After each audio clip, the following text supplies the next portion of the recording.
अस्सलाम वालेकुम। मैं हूँ इंस्पायरिंग सैयद मसरूर। मैंने भी और आपने भी जिंदगी में बहुत से अना के गुलाम देखे होंगे। They are the people who are slaves of their ego.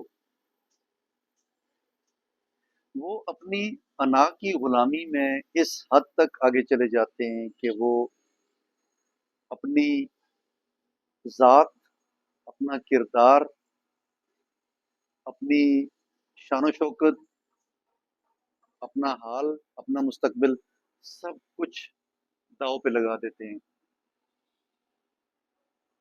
ये वो लोग हैं जो किसी रिश्ते का लिहाज नहीं करते। ये वो लोग हैं जो किसी की ज़िंदगी, किसी की औलाद की ज़िंदगी, किसी की नस्ल को तबाह करते हुए बिल्कुल भी नहीं हिचकिचाते। उनकी अना, उनकी सोच पे, उनकी अक्ल पे इतनी हावी हो जाती है कि वो कंप्लीटली उसकी गुलामी में आ जाते हैं। मैंने ऐसे भी अना के गुलाम देखे जो अपने बच्चों के मुस्तकबिल को कंप्रोमाइज़ करके अपनी अना को तस्कीन बख्शते हैं, अपनी अना को तस्कीन देते हैं। मैंने ऐसे भी अना के गुलाम देखे जो अपने खून के रिश्तों को कंप्रोमाइज़ कर देते हैं, साइड पे कर देते हैं, बदतमीज़ी पे उतराते हैं और इस हद तक चले जाते हैं कि जैसे यही ज़िंदगी ख़त्म हो चुकी है, इससे आगे कुछ भी नहीं होना है। अना, खासकर झूठी अना, इतनी बुरी चीज़ है कि जो आपकी सबसे बड़ी दुश्मन है। अना की गुलामी से बचें। अना के गुलाम मैंने अपनी ज़िंदगी में देखे कि वो पछताए, लेकिन वक़्त गुज़र चुका था। मैंने ऐसे भी अना के गुलाम देखे कि जो अपने किरदार, अपनी सेल्फ रिस्पेक्ट, अपनी एग्जिस्टेंस हर चीज़ पे कंप्रोमाइज़ करते हैं। अना की गुलामी में आप ही तबाह होते हैं और दूसरों को तबाह करने की कोशिश करते हैं। लेकिन अगर दूसरी तरफ लोग साफ सुथरे बैठे हैं, ईमानदार हैं, सच्चे हैं, तो यकीन माने फॉर द टाइम बीइंग तो शायद आप उनको नुकसान पहुंचा दें, लेकिन लॉन्ग रन में वो लोग they will come out of it and they will be clean.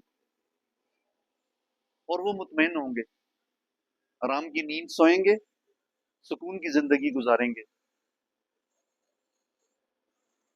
मैंने ऐसे भी अना के गुलाम देखे कि अपनी जात की तस्कीन के लिए, एक लम्हे एक मिनट की तस्कीन के लिए पूरी पूरी ऑर्गेनाइजेशन, जनरेशन सब दाव पे लगा देते हैं।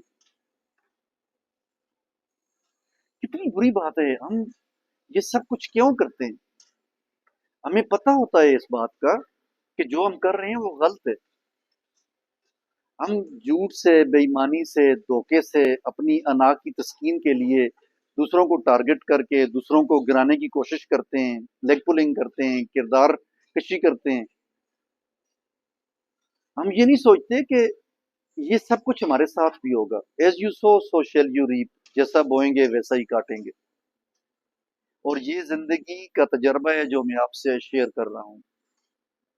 खुदारा, अगर आपने अपने किरदार को, अपनी ज़ात को, अपनी नस्लों को, अपने बच्चों को बचाना है, उनको एक अच्छा मुस्तकबिल देना है, उनको एक अच्छा रोशन मुस्तकबिल देना है और उनके लिए एक अच्छी एग्जाम्पल सेट करनी है कि वो आपको as a role model follow करें और याद करें कि हमारे बुजुर्ग, हमारे बड़े, हमारे वालिदैन कितने अच्छे थे कि वो अपनी ज़ात को निगेट कर देते थे नस्लों के लिए, दूसरे लोगों के लिए, दूसरों की भलाई के लिए।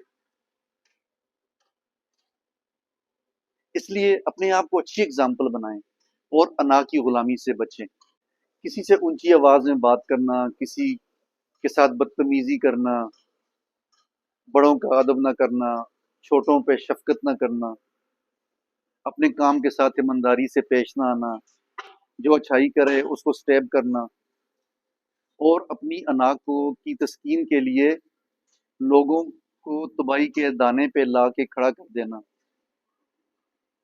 ये सब अना की गुलामी है। ऐसा मत करें। अपनी ज़िंदगी को साफ सुथरा रखें, क्लीन रखें। आज आप किसी के साथ बुरा करेंगे तो यकीन माने आपके साथ भी बुरा होगा, किसी के साथ अच्छा करेंगे तो आपके साथ भी अच्छा होगा। बाज़ औक़ात आपका किया हुआ आपकी नस्लें भुगत रही होती हैं, और ये मैंने अपनी ज़िंदगी में देखा है। खुदारा अना की गुलामी से बचें। 2 कदम पीछे हटने से आपकी इज़्ज़त कम नहीं हो जाएगी। आराम से, तमीज़ से बात करने से आपकी ज़ात बढ़ेगी, वो आपकी इज़्ज़त बढ़ेगी, कम नहीं होगी। हम्बल रहें, आजिज़ रहें, पॉज़िटिव रहें, और अच्छे तरीके से बात करें, अच्छे तरीके से लोगों का ख़्याल करें, और लोगों की ज़िंदगियों में बेहतरी लाने की कोशिश करें, और अना की गुलामी से बचें। क्योंकि वो मोमेंट होता है जब आपने डिसीजन करना होता है, वो लम्हा होता है जब आपने डिसीजन करना होता है कि मैं किस तरीके से आगे चलूं। आया मैं अना की गुलामी में बुरा कर लूं, या थोड़ा सा अपने आप को कंट्रोल करके अपने आप को समझा कर कोई अच्छा काम कर लूं, दूसरों की जिंदगी में बेहतरी ले आऊं, तो मेरी जिंदगी में ही बेहतरी हो जाएगी। मुझे उम्मीद है कि इंशाअल्लाह आप सब लोग अना की गुलामी से बचेंगे। अल्लाह आप सबको, मुझे, हमें अना की गुलामी से बचाए। अपना ख्याल रखें, मुझे अपनी दुआओं में याद रखें। अल्लाह हाफिज़।